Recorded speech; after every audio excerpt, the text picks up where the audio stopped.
اعوذ باللہ من الشیطان الرجیم، بسم اللہ الرحمن الرحیم۔ شروع اللہ کے نام سے جو بڑا مہربان نہایت رحم والا ہے۔ السلام علیکم ناظرین، امید کرتی ہوں آپ سب خیر و عافیت سے ہوں گے۔ ویڈیو سٹارٹ کرنے سے پہلے آپ سب سے گزارش ہے کہ میری ویڈیو کو پورا دیکھیں۔ ویڈیو کو پورا دیکھنے کے بعد اس کو اپنے دوستوں کے ساتھ شیئر کریں اور چینل کو زیادہ سے زیادہ سپورٹ اور سبسکرائب کریں۔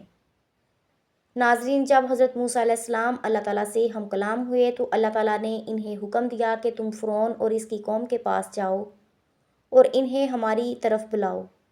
حضرت موسیٰ علیہ السلام مصر آگے اور سب سے پہلے اپنی والدہ، بھائی اور بہن سے ملنے گئے۔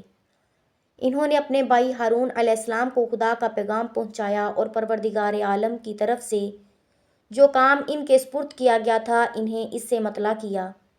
پھر دونوں بھائی فرعون کے دربار میں جانے کے لیے تیار ہو گئے، لیکن موسیٰ علیہ السلام کی والدہ ان کی اس ماموریت کے باعث بے حد خوف زدہ تھی۔ وہ چاہتی تھی کہ ان کے بیٹے اس کام سے باز رہیں، تاہم ان کے لیے خدا کے حکم پر عمل کرنے کے علاوہ کوئی اور چارہ نہ تھا۔ پھر وہ فرعون کے دربار میں گئے اور جس حقیقت کو بیان کرنے کے لیے انہیں مامور کیا گیا تھا وہ اس کے کانوں تک پہنچا دی۔ حضرت موسیٰ علیہ السلام نے کہا، میں دونوں جہاں کے پروردگار کا بھیجا ہوا ہوں، لہٰذا مناسب یہی ہے کہ میں سچی بات کے علاوہ کچھ نہ کہوں۔ میں خدا تعالیٰ کی طرف سے واضح دلیل کے ساتھ تمہاری رہنمائی کے لیے آیا ہوں۔ بس اب تم بنی اسرائیل کو ان تمام پابندیوں سے آزاد کر دو اور انہیں میرے ساتھ جانے دو۔ فرعون نے انہیں حقارت کی نگاہ سے دیکھا اور کہا، تمہارا خدا کون ہے؟ حضرت موسیٰ علیہ السلام نے جواب دیا، ہمارا پروردگار وہ ہے جس نے اپنی مخلوق کو اچھی سے اچھی صورت کے ساتھ پیدا کیا اور ان کو اس زندگی کے مقاصد کی ہدایت فرمائی۔ فرعون نے کہا، جب تم ابھی بچے ہی تھے تو کیا ہم نے تمہاری پرورش نہیں کی، تمہارے آرام کے وسائل فراہم نہیں کیے اور پھر کئی سال تک تم ہمارے گھر میں نہیں رہے؟ تو اب یہ دعویٰ جو تم کر رہے ہو اس کی کیا حیثیت ہے؟ حضرت موسیٰ علیہ السلام نے جواب دیا، اچھا اب تم یہ احسان جتا رہے ہو کہ تم نے اپنے گھر میں میری پرورش کی ہے، حالانکہ اس کی وجہ بھی تمہارا وہ ظلم اور سخت گیری تھی جو تم بنی اسرائیل پر کرتے چلے آ رہے ہو۔ اگر ایسا نہ ہوتا تو میری ماں اس بات پر مجبور نہ ہوتی کہ وہ مجھے دریائے نیل میں پھینک دیں اور رنج و حسرت کے ساتھ میری جدائی برداشت کرے۔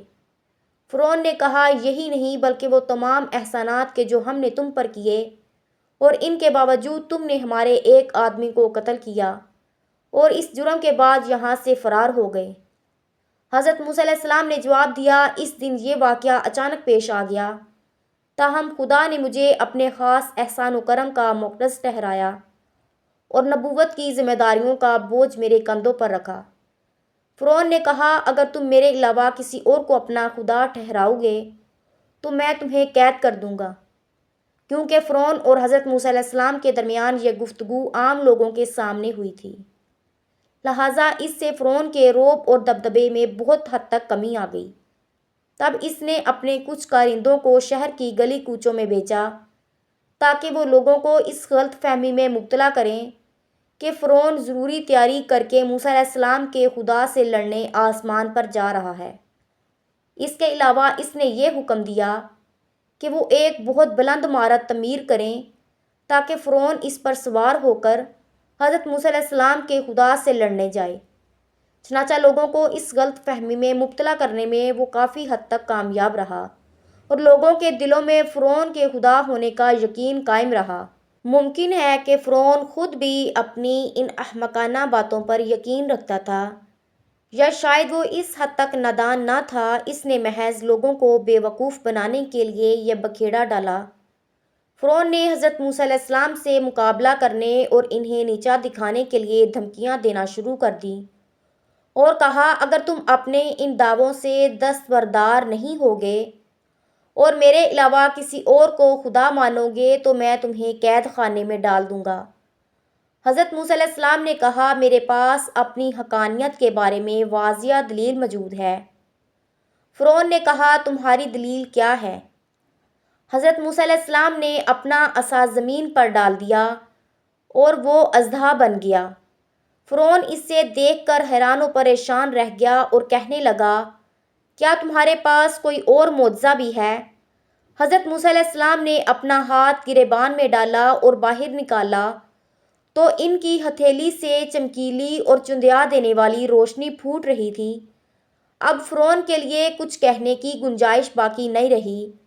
اگر وہ قلب سلیم کا مالک ہوتا تو ان معجزوں اور خدائی نشانیوں کے آگے سر تسلیم خم کر دیتا اور سرکشی اور بغاوت میں باز رہتا، لیکن حکومت کی محبت اس کے دل اور روح پر اس قدر چھائی ہوئی تھی کہ اب بھی اسے اپنے کامیابی کی امید تھی۔ اس نے حضرت موسیٰ علیہ السلام پر جادوگری کی تہمت لگائی اور لوگوں سے کہا، موسیٰ علیہ السلام اور ہارون علیہ السلام دونوں بھائی بہت بڑے جادوگر ہیں جو چاہتے ہیں کہ اپنے جادو کے زور سے تمہیں اس ملک سے نکال دیں۔ اب تم ہی بتاؤ کہ ہمیں ان کے ساتھ کیسا سلوک کرنا چاہیے۔ فرعون کے درباریوں اور حمایتیوں نے کہا، اب انہیں اپنے پاس روکے رکھیں اور مختلف شہروں میں اپنے کارندے بھیجیں تاکہ وہ ماہر جادوگروں کو آپ کے پاس لے آئیں اور وہ حضرت موسیٰ علیہ السلام کا مقابلہ کریں۔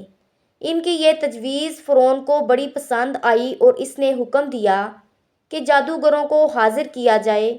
ابھی چند ہی دن گزرے تھے کہ بہت سے جادوگر دربار میں حاضر ہو گئے اور انہوں نے حضرت موسیٰ علیہ السلام کا مقابلہ کرنے پر آمادگی کا اظہار کیا۔ پھر اس مقابلے کے لیے ایک دن مقرر کر دیا گیا اور اس کا انتظام ایک ایسی جگہ پر کیا گیا جہاں ہزارہ تماشیوں کے بیٹھنے کی گنجائش تھی۔ ان جادوگروں نے میدان میں چند ایسی رسیاں پھینکی کہ جن میں پارا بھرا ہوا تھا۔ جب ان پر دھوپ پڑی تو وہ حرکت کرنے لگیں۔ وہ لوگوں کو یوں دکھائی دیتی تھی جیسے کہ بڑے بڑے اور خطرناک سانپ چل رہے ہیں۔ جادوگروں کو اپنی کامیابی کا اتنا یقین تھا کہ وہ بے اختیار کہنے لگے، فرعون کی عزت کی قسم کہ کامیابی اور فتح ہماری ہے۔ جادوگروں نے اپنے جادو کے بہترین کرتب دکھا کر لوگوں کو حیران کر رکھا تھا۔ اس وقت حضرت موسیٰ علیہ السلام نے اپنا عصا زمین پر پھینکا تو اس نے ایک اژدھا کی شکل اختیار کر لی۔ اس کے ساتھ ہی اس اژدھا نے جادوگروں کے بنائے ہوئے سانپوں کو نگل لیا اور اس میدان میں ان کی رسیوں کا نام و نشان بھی باقی نہیں رہا۔ جب جادوگروں نے یہ دیکھا کہ ان کے عمل کا حضرت موسیٰ علیہ السلام کے عمل سے کوئی مقابلہ ہی نہیں ہے، نیز یہ کہ وہ جادو کے فن میں ماہر تھے اور سمجھ گیا ہے کہ حضرت موسیٰ علیہ السلام کا عصا خدا کی جانب سے ایک معجزہ ہے اور انسان کا اس میں کوئی دخل نہیں ہے، لہٰذا وہ سب کے سب سجدے میں گر گئے اور کہنے لگے، ہم تو حضرت موسیٰ علیہ السلام اور ہارون علیہ السلام کے خدا پر ایمان لے آئے۔ فرعون نے کہا، کیا تم میری اجازت سے قبل ہی ایمان لے آئے ہو؟ بے شک وہ تمہارا استاد اور سردار ہے جس نے تمہیں جادو سکھایا۔ میں ابھی ابھی تمہیں اس عمل کی سزا دوں گا، تمہارے ہاتھ پاؤں مخالف سمت سے کاٹ ڈالوں گا اور تمہیں سولی پر لٹکا دوں گا۔ انہوں نے جواب دیا کہ اس میں ہمارا کوئی نقصان نہیں، کیونکہ ہم خدا کی طرف لوٹ جائیں گے اور ہمیں امید ہے کہ وہ ہمارے گناہ بخش دے گا اور ہم پر رحمت فرمائے گا۔ فرعون جادوگروں کے مقابلے میں بھی شکست فاش ہوا۔ جب اس نے دیکھا کہ وہ حضرت موسیٰ علیہ السلام کے مقابلے میں ہار گیا ہے تو اس نے اپنے درباریوں کے مشورے سے حضرت موسیٰ علیہ السلام کو قتل کر دینے کا فیصلہ کیا۔ لیکن اس سب سے کہ ہر دور میں حق کے کچھ نہ کچھ حامی اور مددگار ضرور ہوتے ہیں۔ پھر ان کی قوم کا ایک آدمی جو اپنے ایمان کو پوشیدہ رکھے ہوئے تھا، وہ حضرت موسیٰ علیہ السلام کا دفاع کرنے کے لیے اٹھ کھڑا ہوا۔ اس نے بڑی سنجیدگی سے حضرت موسیٰ علیہ السلام کی طرفداری کی اور کہا، یہ قطعاً مناسب نہیں ہے کہ تم ایک شخص کو اس جرم کی بنا پر قتل کر دو کہ وہ خدا پرست ہے، جبکہ اس کے پاس اپنی سچائی کو ثابت کرنے کے لیے واضح دلائل موجود ہیں۔ اگر تم سمجھتے ہو کہ اس نے جھوٹا دعویٰ کیا ہے تو اس میں تمہارا کوئی نقصان نہیں ہے اور اس کا گناہ اس کی گردن پر ہوگا، لیکن اگر یہ سچ کہتا ہے تو تم پر خدا کا عذاب نازل ہوگا۔ فرعون کے برے ارادوں سے حضرت موسیٰ علیہ السلام کی سرگرمیوں میں کوئی کمی واقع نہیں ہوئی اور انہوں نے تبلیغ کا کام پوری شدت سے جاری رکھا۔ تاہم بنی اسرائیل پر فرعون کی سخت گیری بڑھتی چلی گئی اور اس کی سرکشی اور بغاوت میں اضافہ ہوتا گیا۔ اس دوران خدا تعالیٰ نے حضرت موسیٰ علیہ السلام کو وحی بھیجی کہ فرعون سے صاف صاف کہہ دو، اب تیار ہو جا کہ خدا عنقریب تم پر اور تمہاری قوم پر عذاب نازل کرے گا۔ چنانچہ فرعون کو اس بات کا علم ہو گیا، لیکن وہ خواب غفلت سے بیدار نہ ہوا اور اپنی سرکشی پر قائم رہا۔ مگر خدا تعالیٰ نے اپنے بندوں پر بےحد مہربان ہے، اس لیے اس نے اس سرکش قوم کو اپنے عذاب کے کچھ نشان دکھائے تاکہ وہ اس کی بارگاہ کی طرف لوٹ آئیں اور توبہ کر لیں۔ پھر ہوا یہ کہ خشک سالی اور پھل ناپید ہو گئے، سیلاب آیا اور ہر طرف تباہی پھیل گئی۔ ٹڈی دل نے حملہ کیا اور فصلیں برباد ہو گئیں۔ پہلے جوئیں پھر مینڈک ان پر مسلط ہو گئے۔ نیل کا پانی خون میں تبدیل ہو گیا۔ تاہم جب بھی کوئی عذاب آتا تو وہ حضرت موسیٰ علیہ السلام کے پاس آ کر کہتے، آپ خدا سے دعا کریں کہ یہ عذاب ہم سے ٹل جائے، پھر ہم ایمان لے آئیں گے۔ لیکن جب عذاب ٹل جاتا تو وہ پھر اپنے کفر پر جم جاتے۔ خدا تعالیٰ نے فرعون اور اس کی قوم کے لیے جو مہلت مقرر کی تھی وہ آہستہ آہستہ ختم ہو رہی تھی اور وہ لوگ اس مہلت سے غلط فائدہ اٹھا رہے تھے۔ وہ دشمنی اور سرکشی کے راستے پر چل رہے تھے اور اپنے پیغمبر کے ساتھ لڑنے جھگڑنے میں مصروف تھے۔ خدا کے غضب اور عذاب کی نشانیاں انہیں غفلت سے بیدار نہ کر سکیں اور بالآخر وہ اس کے ابدی عذاب میں گرفتار ہو گئے۔ حضرت موسیٰ علیہ السلام خدا کے حکم کے مطابق رات کے وقت بنی اسرائیل کو ساتھ لے کر مصر سے مقدس سرزمین فلسطین کی جانب روانہ ہو گئے، لیکن ابھی انہوں نے کچھ زیادہ مسافت طے نہیں کی تھی کہ فرعون کو ان کی روانگی کی خبر لگ گئی۔ چنانچہ اس نے ہر جگہ سے اپنے سپاہیوں کو جمع کیا اور حضرت موسیٰ علیہ السلام کے تعاقب میں چل کھڑا ہوا۔ بنی اسرائیل بحر احمر کے ساحل پر پہنچ چکے تھے اور ان کو فرعون کی فوج کے آثار نظر آنے لگے۔ فوج کو آتے دیکھ کر انہیں اپنی ہلاکت کا یقین ہو گیا اور حضرت موسیٰ علیہ السلام سے کہنے لگے، کہاں گیا تمہارا وہ وعدہ؟ اب فرعون آ پہنچا ہے اور ہم مصیبت میں پھنس گئے۔ حضرت موسیٰ علیہ السلام نے انہیں تسلی دی اور پھر خدا کے حکم کے مطابق اپنا عصا سمندر میں مارا، جس سے سمندر کا پانی پھٹ گیا اور زمین نظر آنے لگی۔ حضرت موسیٰ علیہ السلام اور بنی اسرائیل سمندر میں داخل ہو گئے اور دوسرے کنارے پر پہنچ کر بخیریت باہر نکل گئے۔ فرعون بھی سمندر کے ساحل پر آ پہنچا اور اس نے دیکھا کہ سمندر میں راستہ بنا ہوا ہے اور بنی اسرائیل اس کے دوسرے کنارے پر ہے۔ وہ انہیں گرفتار کرنے دھن میں سمندر کے بیچوں بیچ اس راستے سے ہو لیا۔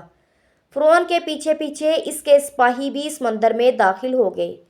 اسی صنع میں سمندر کا پانی پھر سے مل گیا اور فرعون اپنے لشکر سمیت پانی کی اندھی لہروں میں پھنس گیا۔ جب فرعون نے اپنے آپ کو ہلاکت میں مبتلا دیکھا اور عذاب الہی کا مشاہدہ کر لیا تو کہنے لگا، میں گواہی دیتا ہوں کہ جس خدا کو بنی اسرائیل مانتے ہیں اس کے علاوہ کوئی خدا نہیں ہے، لیکن افسوس کہ وقت گزر چکا تھا اور اب اس کے ایمان لانے کا کوئی فائدہ نہ تھا، کیونکہ عذاب الہی کے نازل ہو جانے کے بعد ایمان لانا بے فائدہ ہوتا ہے۔ ناظرین، امید کرتی ہوں آپ کو آج کی ویڈیو اچھی لگی ہوگی۔ ویڈیو اچھی لگی ہو تو آپ سب سے گزارش ہے کہ ویڈیو کو پورا دیکھنے کے بعد اس کو اپنے دوستوں کے ساتھ شیئر ضرور کیجیے اور چینل کو سبسکرائب کریں تاکہ آنے والی ہر نئی ویڈیو کا نوٹیفیکیشن آپ کو ملے۔ اللہ آپ سب کا حامی و ناصر ہو۔ اللہ حافظ۔